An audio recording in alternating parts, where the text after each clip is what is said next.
പുതിയൊരു വീഡിയോയിലേക്ക് എല്ലാവർക്കും സ്വാഗതം. ഇന്ന് ഞായറാഴ്ചയാണ്, ഞങ്ങളൊന്ന് നടക്കാൻ ഇറങ്ങിയതാണ്. ബ്രോ, നമ്മൾ നടക്കാൻ വന്നിരിക്കുന്ന ആ പാലം ഏതാ ഒന്ന് പറഞ്ഞേ.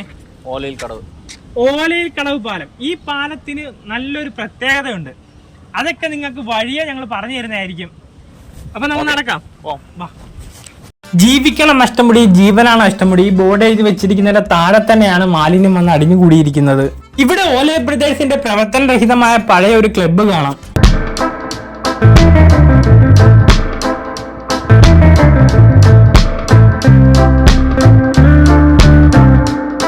ഇതാണ് ഓലയിൽ കടവ് പാലം.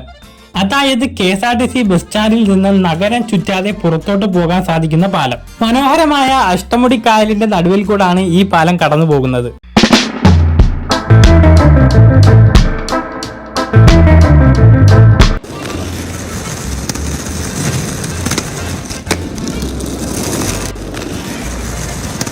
പേരെന്താ?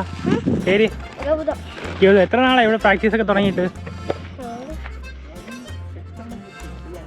കുറെ നാളായോ പഠിച്ച നന്നായിട്ട്?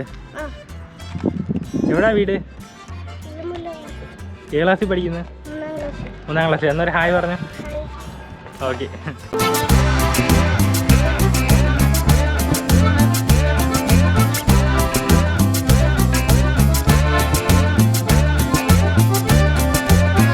അങ്ങനെ നമ്മൾ പാലത്തിൽ ഡാൻസ് കളിക്കുന്ന വൈബ് പിള്ളേരെ നമ്മൾ കണ്ടെത്തിയിരിക്കുകയാണ്. ബ്രോ പേരെന്തുവാ? ആദി. ബ്രോയുടെ പേരാ? ആദിത്, ഹരി, വിഷ്ണു, കാശിഫ്, സൂരജ്. നിങ്ങള് ഇതിൽ റീൽസ് എടുക്കാൻ തന്നെയാണോ? നിങ്ങൾ സ്ഥിരം ഇങ്ങനെ ഡാൻസ് കളിച്ച് ഇടാറുണ്ടോ നമ്മുടെ ഈ ഇൻസ്റ്റ ഐഡിയിലൊക്കെ? പേജ് ഉണ്ട്. ആ പേജിന്റെ പേരും കൂടെ ഒന്ന് പറഞ്ഞേ ബ്രോ. ആദി X7. ഇവര് ഇവിടുത്തെ കുറച്ച് ഫേമസ് ആയിട്ടുള്ള ആൾക്കാരാണ് കേട്ടോ. നല്ല രീതിയിൽ ഡാൻസ് കളിച്ച് വീഡിയോ ഒക്കെ ഇടും. പിന്നെ എന്തെങ്കിലും പറയാനുണ്ടോ ബ്രോ? ഈ ബ്രോയുടെ ചാനൽ സപ്പോർട്ട് ചെയ്ത് കൊടുക്കണം. നമ്മളൊന്നും ചേട്ടനാ. അപ്പൊ നടക്കട്ടെ ബ്രോ.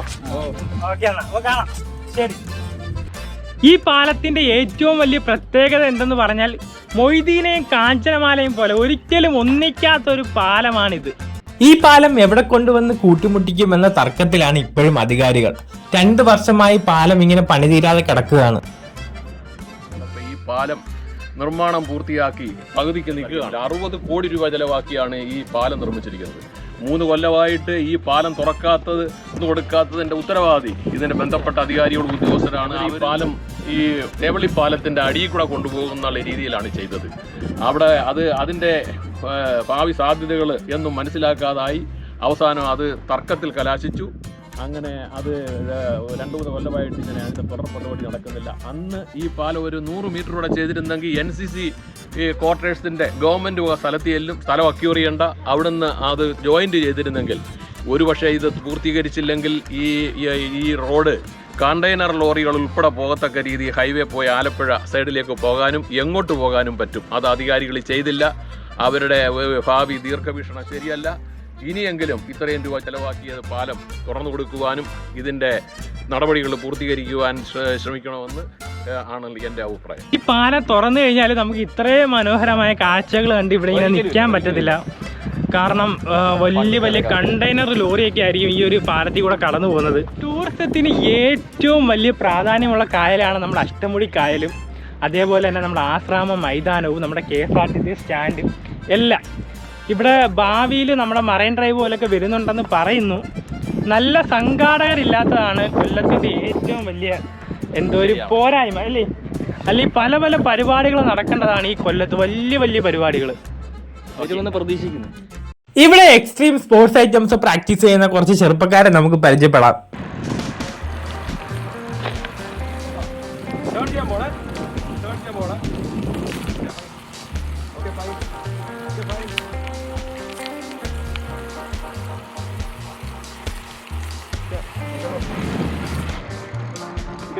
പിന്നെന്താ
ഹായ് ബ്രോ, പേരെന്താ? ഷിബിൻ. ആദി. എന്റെ പേര് ആഞ്ജനേയ. ബ്രോടെ? ആറോൺ. എത്ര നാളായത് ഇവിടെ പ്രാക്ടീസ് തുടങ്ങിയിട്ട്? ഞങ്ങൾ ഏകദേശം ഒരു 6 monthsോളമായി പ്രാക്ടീസ് ഇവിടെ തുടങ്ങിയിട്ട്. 6 മാസത്തോളമായി. അതെ അതെ. നിങ്ങൾ ഈ കൊല്ലം ജില്ലക്കാർ തന്നെ ആണോ? അതെ അതെ അതെ ആണ്.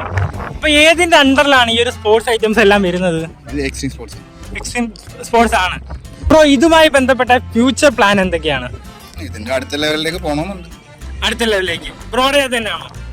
അതെ ബ്രോ പറഞ്ഞോ. അതെ തീർച്ചയായിട്ടും നമുക്ക് നെക്സ്റ്റ് ലെവലിലേക്ക് ഇത് കൊണ്ടുപോകണം. പിന്നെ നമുക്ക് ലെവല് മാത്രമല്ല, ഇത് ഞങ്ങളുടെ ഒരു കമ്മ്യൂണിറ്റിയാണ്. എല്ലാം സ്പോർട്സ്, എക്സ്ട്രീം MTB സ്റ്റൺസ്, പിന്നെ skating, inline skates, skate board നമുക്ക് ഇവിടെ ഉണ്ട്. ആരോൺ ബ്രോ ഉണ്ട്. അപ്പോൾ ഇവരെല്ലാം പ്രൊഫഷണൽ ടീമുകളാണ്. കുറേ വർഷങ്ങളായിട്ട് ഇവരിങ്ങനെ പ്രാക്ടീസ് ചെയ്ത് നമുക്ക് ഒരു നമ്മളുടെ പെർഫോമൻസ് എക്സിബിറ്റ് ചെയ്യാൻ നമുക്ക് പറ്റിയൊരു അറീന നമുക്ക് ഈ ഏരിയയിലെങ്കിലും ഇല്ലാത്തത് കൊണ്ട് നമ്മൾ ഈ ഏരിയ, നമ്മളെ ഈ തേവള്ളി പാലം എന്ന് പറയുന്ന ഏരിയ വളരെ ബ്യൂട്ടിഫുൾ ആൻഡ് വണ്ടർഫുൾ പ്ലേസ് ആണ്. എല്ലാ കുട്ടികളും സ്കേറ്റ് ചെയ്യാനും സൈക്കിള് ചവിട്ടാനും പിന്നെ വ്യായാമം ചെയ്യാനും എല്ലാം വരുന്ന നല്ലൊരു അടിപൊളി സ്ഥലമാണ്. അപ്പോൾ ഞങ്ങൾക്ക് കിട്ടിയ ഞങ്ങളുടെ ഒരു ഓപ്പർച്യൂണിറ്റി, പിന്നെ ഞങ്ങളുടെ സ്കില്ല് ഞങ്ങൾക്ക് എക്സിബിറ്റ് ചെയ്യാനും പറ്റിയ ഒരു സ്ഥലം കൂടെയാണ്. നിങ്ങൾ ഈ കമ്മ്യൂണിറ്റിയിൽ എത്ര പേരുണ്ട്? ആക്ച്വലി ഞങ്ങൾ വലിയൊരു ഗ്രൂപ്പാണ്. ഇപ്പം ഓരോരുത്തരായിട്ട് ഇങ്ങനെ പതുക്കെ ജോയിൻ ചെയ്ത് വരുന്നേ ഉള്ളൂ. കറന്റ് ഒരു 10-20 പേരുണ്ട് സ്കേറ്റിങ്ങും MTB ആയിട്ട്. വേറെ എന്തെങ്കിലും പറയാനുണ്ടോ ബ്രോ? പ്രത്യേകിച്ചൊന്നുമില്ല, എല്ലാവരും ഇങ്ങനെയുള്ള എന്തെങ്കിലുമൊക്കെ ചെയ്ത് എക്സ്ട്രീം സ്പോർട്സ് ആണെങ്കിലും അല്ലാതാണെങ്കിലും ഫിറ്റ്നസ് നോക്കുക. ഓക്കെ, അപ്പോൾ പരിചയപ്പെട്ടതിൽ വളരെ സന്തോഷം. Thank you. Okay bro.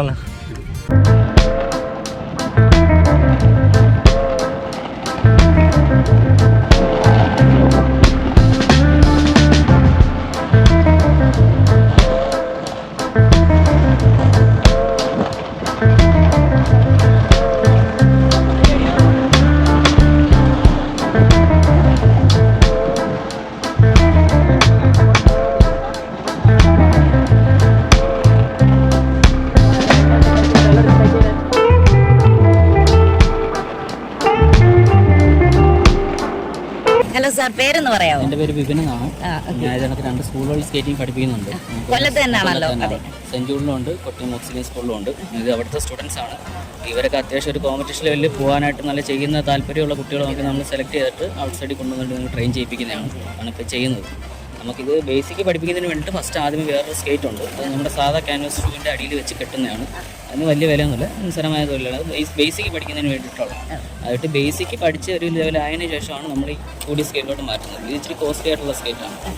ഇതിന് ബേസിക് സ്കേറ്റിൻ്റെ വില വരുമ്പോൾ തന്നെ എങ്ങനെ പോലും 500-5,000 ഒക്കെ വരും. അങ്ങനെ ആ റേഞ്ച് വരും. അതിനൊക്കെ തന്നെ ഇൻലൈൻ സ്കേറ്റൊക്കെ ആണെങ്കിൽ എങ്ങനെ പോയാലും 20,000 രൂപയ്ക്ക് മേളോട്ട് സ്റ്റാർട്ടിങ് വരും. ഏറ്റവും കുറഞ്ഞ 20,000 വരും. നല്ലൊരു മീഡിയം ക്വാളിറ്റി സാധനം. പല സ്കേറ്റുകളുണ്ട്, അത് ഓരോ ഈ ഗെയിമിനനുസരിച്ചാണ്. ഇതിൻ്റെ ഒരുപാട് ഗെയിംസ് ഉണ്ട്. സ്പീഡ് റേസ് ഉണ്ട്, ഫ്രീ സ്റ്റൈലുണ്ട്, സ്ലാലം ഉണ്ട്, സ്കേറ്റ് ബോർഡ് ഉണ്ട്, അങ്ങനെ ഒരുപാട് ഇതുണ്ട്. അതിനൊക്കെ പിന്നെ റോൾ ബോൾ, നെറ്റ് ബോൾ എന്നൊക്കെ പിന്നെ ഒരുപാട് ഗെയിംസ് ഉണ്ട്. നമ്മൾ ബാസ്കറ്റ് ബോൾ വെച്ചിട്ട് കളിക്കുന്ന തന്നെ ഒരുപാട് ഗെയിംസ് ഉണ്ട്. അപ്പോൾ അതിനനുസരിച്ച് ഓരോ സെപ്പറേറ്റ് ബൂട്ടുകളുണ്ട്. ഇതിൻ്റെ റോളർ ഹോക്കി ഉണ്ട്. അപ്പോൾ അതിനൊക്കെ എന്ന് പറഞ്ഞാൽ ഹാർഡായിട്ടുള്ള ബൂട്ടാണ്. അതിൻ്റെ ബോൾ നല്ല ഹാർഡാണ്. അപ്പോൾ അത് ദേഹത്ത് കൊണ്ടാകാത്ത രീതിയിലുള്ള ബൂട്ടുകളാണ്. പിന്നെ പല വെറൈറ്റി ബൂട്ടുകളുണ്ട്. അപ്പോൾ ഇവർ ചെയ്യുന്നതെന്ന് പറഞ്ഞാൽ സ്പീഡ് റേസിൻ്റെ ബേസിക് ആയിട്ടുള്ള സ്കേറ്റാണ് ഇവരിപ്പോൾ ചെയ്യുന്നത്. അത് 2 കാറ്റഗറി ഉണ്ട്. ഇൻലൈനും ഉണ്ട്, കോഡും ഉണ്ട്. കോഡെന്ന് പറഞ്ഞാൽ 4 വീല് വരുന്ന സ്കേറ്റും, ഇൻലൈൻ എന്ന് പറഞ്ഞാൽ നടുക്ക് മാത്രം വീല് വരുന്നത്. ഈ 2 കാറ്റഗറി ആയിട്ടാണ് സ്പീഡിൻ്റെ റേസിൽ വരുന്നത്. ഇപ്പൊ കൊല്ലത്ത് എത്ര കുട്ടികളുണ്ട് സാറിന്? കൊല്ലത്ത് നിലവിൽ ഇപ്പോൾ അത്യാവശ്യം ട്രെയിൻ ചെയ്യുന്ന ഒരു 10-20 കുട്ടികളോളം ഉണ്ട്. കോമ്പറ്റീഷൻ ലെവലിൽ നിൽക്കാൻ താല്പര്യമുള്ള കുട്ടികൾ, അതായത് സ്പീഡിൻ്റെ മീറ്റിന് ഇറങ്ങുന്നതിന് വേണ്ടിയിട്ട്. പിന്നെ ബാക്കിയുള്ളവർ മറ്റ് ഗെയിമിൽ മാറ്റി പ്രാക്ടീസ് ചെയ്യുന്നു. എത്ര വയസ്സ് മുതലുള്ള കുട്ടികളാണ് സാർ? നമുക്ക് ശരിക്കും പറഞ്ഞാൽ 5 വയസ്സ് തൊട്ട് തന്നെ സ്റ്റാർട്ട് ചെയ്യാം. മുമ്പൊക്കെ സ്റ്റാർട്ട് ചെയ്യുന്ന ആൾക്കാരും ഉണ്ട്. ചില പേരൻസ് അതിനേക്കാൾ ഏർലി സ്റ്റാർട്ട് ചെയ്യുന്ന 4 വയസ്സിനും 3 വയസ്സിലൊക്കെ തുടങ്ങുന്നവരൊക്കെ ഉണ്ട്. കാരണം കുട്ടികൾ നടക്കുന്ന പ്രായത്തിൽ ചെയ്യിപ്പിക്കാൻ കൊണ്ടുവരുന്ന ആൾക്കാരും ഇതിൽ ഇൻട്രസ്റ്റ് ഉള്ള ആൾക്കാരൊക്കെ അങ്ങനെ വരാറുണ്ട്. ബേസിക് എന്തായാലും ഒരു 5 വയസ്സ് നമ്മൾ പറയുന്നത് അതുകൊണ്ട് നമുക്ക് സ്റ്റാർട്ട് ചെയ്യും. എപ്പോഴൊക്കെയാണ് ഇവിടെ ട്രെയിനിങ് നടക്കുന്നത്? രാവിലെയാണോ അതോ? ഇതിപ്പോൾ ഞായറാഴ്ച രാവിലെ ഈ റോഡ് ഫ്രീ ആയതുകൊണ്ട് ഞായറാഴ്ച രാവിലെ ഇവിടെ കൊണ്ടുവന്ന് ചെയ്യുന്നത്. ശനിയാഴ്ച ദിവസം സ്കൂളിൽ റിങ്ങുണ്ട്, കാസർഗോഡിൻ്റെ റിങ്ങുണ്ട്. അവിടെയാണ് പ്രാക്ടീസ് ചെയ്യുന്നത്. ഇത് റോഡ് പ്രാക്ടീസിന് വേണ്ടിയിട്ടാണ്. അങ്ങനെ ഞങ്ങളുടെ കൂടെ അഞ്ജലി നടക്കാൻ വന്നിരിക്കുകയാണ്. രാവിലെ സുഖമായിട്ട് കിടന്നുറങ്ങിയ കൊച്ച വിളിച്ചോളാത്തി. മിഥുൻ എൻ്റെ വീഡിയോയിൽ ആദ്യമായിട്ടല്ല, എൻ്റെ ബ്ലോഗിൽ ആദ്യമായിട്ടല്ലേ മിഥുൻ വരുന്നത്? അതെ, ബ്ലോഗിൽ ആദ്യമായിട്ടാണ്. ആ ഒരു എക്സ്പീരിയൻസ് പറയാമോ? പറയുകയാണെങ്കിൽ എന്താ, ഒരു നല്ലൊരു എക്സ്പീരിയൻസ് ആണ്. പോസിറ്റീവ് ആയിട്ടുള്ള എക്സ്പീരിയൻസ് ആണ്. No negatives. Okay, no negatives. ഇനി നമ്മുടെ വീഡിയോയിലെല്ലാം വരുമോ? വരാൻ ശ്രമിക്കുക. ഓക്കെ.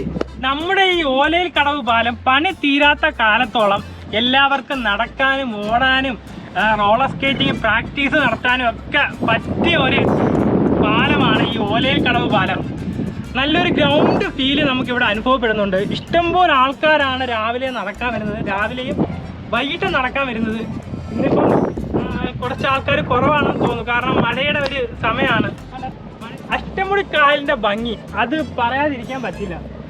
100 കണക്കിന് ഹൗസ് ബോട്ടാണ് നിരന്തരം അങ്ങോട്ടും ഇങ്ങോട്ടും പൊയ്ക്കൊണ്ടിരിക്കുന്നത്. ഈ മനോഹരമായ പാലത്തിലെ കാഴ്ചകൾക്കപ്പുറം നമുക്ക് സന്തോഷം നൽകുന്ന ഒരു കാഴ്ചയുണ്ട്. ഇതാ നോക്കൂ, കൊല്ലത്തിൻ്റെ സ്വന്തം അഡ്വഞ്ചർ പാർക്ക്. അതിൻ്റെ മുന്നിലൂടെ ഒരു റോയൽ ക്രൂസ് എന്ന് പറയുന്ന ഒരു ഹൗസ് ബോട്ടൊക്കെ പോകുന്നുണ്ട്. അങ്ങനെ നമ്മുടെ കൊല്ലത്തിൻ്റെ സ്വന്തം അഡ്വഞ്ചർ പാർക്കാണ് നമ്മുടെ തൊട്ട് ബാക്കിൽ കാണുന്നത്. മനു അങ്കിൾ പോലത്തെ പല സിനിമകൾ ഷൂട്ട് ചെയ്തത് അവിടെയാണ്. അതുകൊണ്ട് അങ്ങോട്ട് നോക്കിക്കഴിഞ്ഞാൽ നമ്മുടെ സ്വന്തം KSRTC സ്റ്റാൻഡ്, അമീഗോസ് പോലെയുള്ള പല പടങ്ങൾ ഷൂട്ട് ചെയ്തത് അവിടെ വെച്ചാണ്. ഇവിടെ ഒരുപാട് കുട്ടികൾ സ്കേറ്റിങ്ങിനും അതുപോലെ നടക്കാൻ വേണ്ടിയിട്ടും റീൽസ് എടുക്കാൻ വേണ്ടിയിട്ടും പിന്നെ കുറച്ച് എൻജോയ്മെന്റിനും ഒക്കെ ഒരുപാട് ആൾക്കാർ ഇവിടെ വരാറുണ്ട്. അപ്പൊ അവർക്കൊരു ഭയങ്കര ഒരു പീസ്ഫുൾ ആയിട്ടുള്ള ഒരു സ്ഥലമാണ്. അപ്പൊ അങ്ങനെ ഉള്ള ഒരു സ്ഥലം നമ്മൾ പ്രത്യേകം ശ്രദ്ധിക്കണം. ഈ ഒരു മനോഹരമായ നമ്മുടെ അഷ്ടമുടി കായല് മലിനമാക്കാതിരിക്കുക, ഇങ്ങനെ പ്ലാസ്റ്റിക് ഒക്കെ ഇട്ടൊന്നും മലിനമാക്കാതിരിക്കുക നമ്മൾ പ്രത്യേകം ശ്രദ്ധിക്കണം. കാരണം വെച്ചാൽ നമുക്ക് ഇങ്ങനെ ഒരു റോഡ്, നല്ലൊരു റോഡ് ഇതിന് വേണ്ടിയിട്ട് കിട്ടിയത് കൊണ്ട് എല്ലാവരും പ്രത്യേകം ശ്രദ്ധിക്കണം, മലിനമാക്കാതിരിക്കും. നല്ല പ്രഭാത കാഴ്ചകളാണ് നമ്മുടെ ക്യാമറ കണ്ണുകൾ ഒപ്പിയെടുത്തത്. അഞ്ജലിയൊക്കെ അഞ്ജലി രാവിലെ ഒന്ന് ഉറങ്ങിക്കൊണ്ടിരുന്നത്, അഞ്ജലിയൊക്കെ നമ്മൾ വിളിച്ചു വരുത്തി. അപ്പോൾ നമ്മുടെ ഈ വീഡിയോ നമ്മളിവിടെ വൈൻഡപ്പ് ചെയ്യാണ്. ഈ വീഡിയോ ഇഷ്ടപ്പെട്ടാൽ ലൈക്ക് ചെയ്യുക, ഷെയർ ചെയ്യുക, കമൻറ്റ് ചെയ്യുക, സബ്സ്ക്രൈബ് ചെയ്യുക. താഴെ കാണുന്ന ബെല്ലൈക്കനോട് എനേബിൾ ചെയ്ത് കഴിഞ്ഞാൽ ഞങ്ങൾ അപ്ലോഡ് ചെയ്യുന്ന പുതുപുത്തൻ വീഡിയോകൾ നിങ്ങൾക്ക് നോട്ടിഫിക്കേഷൻ എത്തിച്ചേരുന്നതായിരിക്കും. അപ്പോൾ പുതിയൊരു വീഡിയോയുമായി വീണ്ടും കാണുന്നത് വരെ നിങ്ങളുടെ സ്വന്തം ഫൈസൽ സൈനിങ് ഓഫ്.